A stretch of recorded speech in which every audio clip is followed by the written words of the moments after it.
Hey guys, Nishquick here.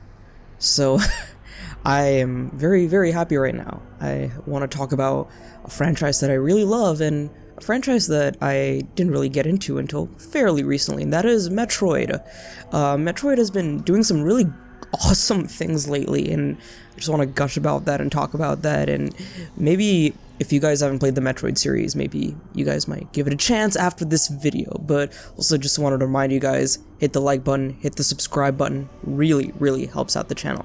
Let's get talking about Metroid and what's been going on the past couple weeks, months, even years. So, a lot of you Nintendo fans might know that recently we got a new Metroid release, just kinda out of nowhere, out of the blue, shadow dropped, Metroid Prime Remastered. It's been rumored for a while, and the thing is, I didn't really take notice of these rumors until 2018. 2018 is when I saw rumors of the Metroid Prime trilogy coming out. But I want to kinda do a little timeline of events real quick.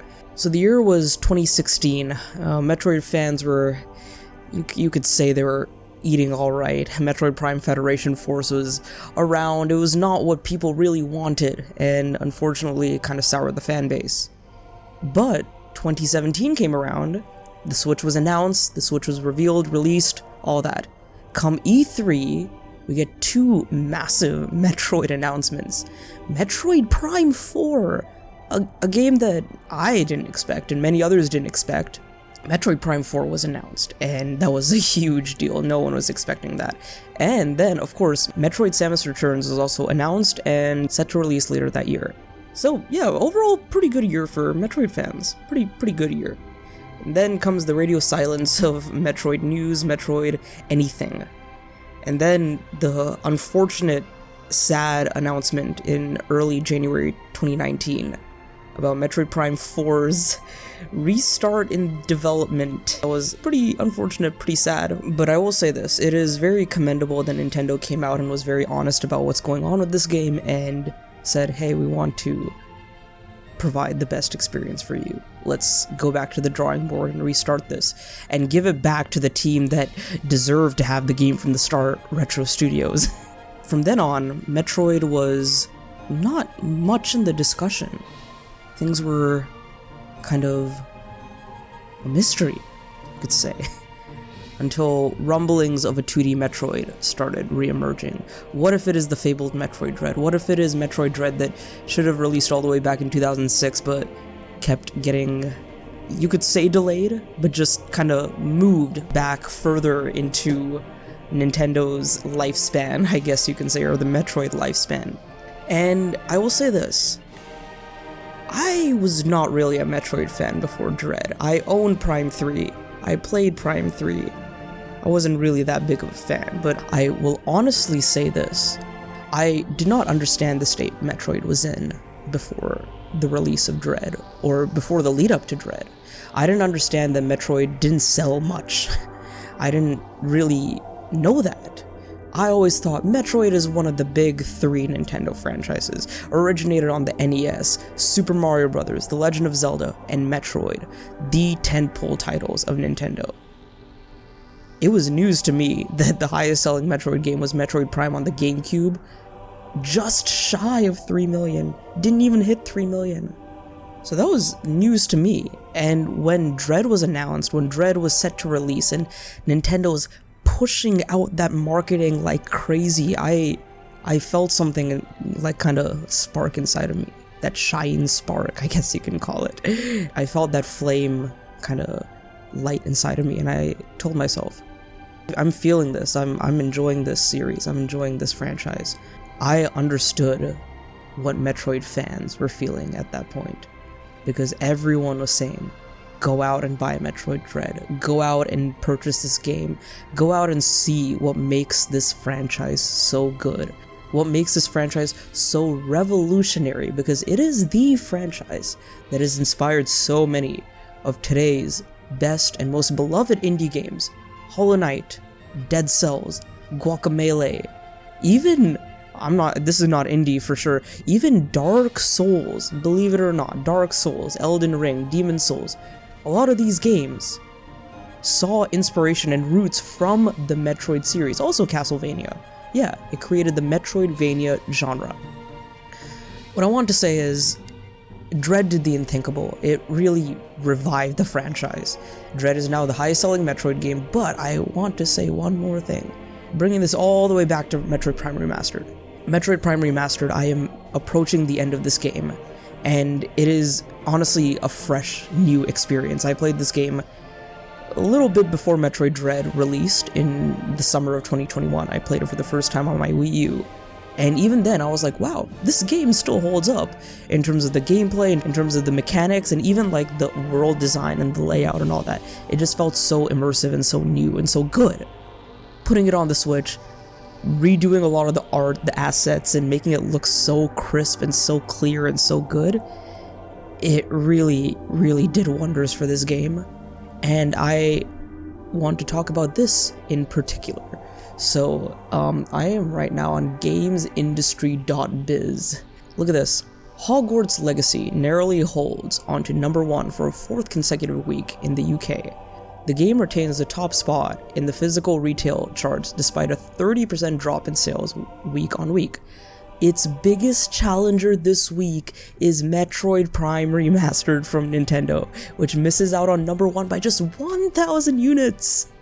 Metroid Prime Remaster was a surprise digital launch back in early February and has been available as a download for nearly a month. Even so, this is the 4th biggest physical Metroid game launch of all time, and sales of this box versions are only 45% lower than what the original managed to do back in 2002. Metroid Prime Remastered is the 2nd biggest physical release of the year so far, ahead of the Dead Space remake and Fire Emblem Engage. That is insane in the best way possible, considering that this series was not really up there. It didn't even break 3 million. It was not even a double-digit million seller. It's not a household name. Metroid isn't at the level of Zelda, Mario, Smash Brothers. Metroid wasn't there, but now it's getting there. And Nintendo's doing this so geniusly. This whole process is so genius. First, you reveal Metroid Dread, the game that has been a myth and a mystery and a legend for 20 years. Market the heck out of it, it releases, and it's perfect. Game of the Year 2021. You shadow drop Metroid Prime Remastered, a game that has been rumored and speculated on. You release it, it looks good, it plays good, it plays as well as it did 20 years ago, and you are reminded that it is the most timeless GameCube experience of all time. And it sells amazing. But what's next? What's next? I wouldn't say Metroid Prime 2 and 3 are next. I think this game alone, the highest reviewed, the highest selling Metroid Prime game, is enough to garner that Metroid fan base and get them excited, get them talking, get them speculating and hyped for the big mothership game. And that is Metroid Prime 4. Metroid Prime 4 will be the magnum opus for this series. And I just want to talk about this one more time. Hogwarts Legacy. Hogwarts Legacy has been selling insane amounts of units on PlayStation, Steam, Xbox. Hogwarts Legacy, a 12+ million seller. Metroid Prime is competing with that. No, it may not hit the double digits, it may not hit 10 million or whatever, but just look at that. I know it's Hogwarts Legacy's 4th week at number 1 in the UK, but Metroid Prime Remaster missing out by just 1,000 units? That's really good for the Metroid series. And on top of that, my physical version of this game got delayed until April. I couldn't get it on day 1. I couldn't get it on February 22nd. I had to get a Best Buy in-store pickup ready, and it was maybe a week or so after it released physically. So the demand is high. The demand is high, the interest is high. Metroid is at its highest inflection point. What does Nintendo do next? They blow us away with Prime 4. I know it's coming, and it is coming soon. And I'm very, very excited for this game. We don't know anything about it, but Metroid fans have been talking about this game for the better part of 5, almost 6 years now. Fans of games have been talking about Metroid Prime 4. So who's to say that Metroid Prime 4 is not going to break series records or franchise records. It will. My point is, Metroid is back, and even though I'm late to the party, even though I'm like a new quote-unquote Metroid fan, in 2021 I became a Metroid fan, I'm here to stay. This is one of the best franchises ever. I'm glad so many people are being introduced to it, and it deserves the hype, it deserves the praise, it deserves the recognition. 94 on Metacritic, very good sales, very good demand, very good hype, and so many new people are getting into it. I'm very happy to see that, and I just want to wholeheartedly thank Retro Studios for their dedication. Retro Studios has done so much for the series, and I'm very, very happy with how this remaster turned out. And if this Metroid Prime remastered game is anything to go off of to like get an idea of what Metroid Prime 4 will be, we are certainly in for a treat. I'm very, very excited about the future of Metroid. That was just my unscripted rambling thoughts about what I feel about Metroid, so let me know in the comments below. Are you a new Metroid fan with the release of Prime Remastered? When did you get into the series? With Prime Remastered? With Dread?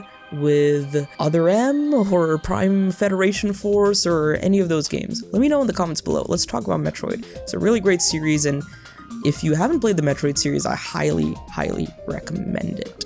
And be on the lookout for more Metroid videos on the way. I did want to shout out this older video I made about the usability heuristics in Metroid Prime. It was a really fun video that I got to make, and I actually got some recognition from some ex-Retro Studios developers, so I'm very proud of that. So give it a watch. And yeah, be sure to give this video a like and subscribe for more Nintendo, Metroid, and RPG content like this. This is Nishquick signing off. Have a great day and go play some great games today. Hopefully, it's a Metroid Prime Remastered. I'll see you guys in the next one. Later.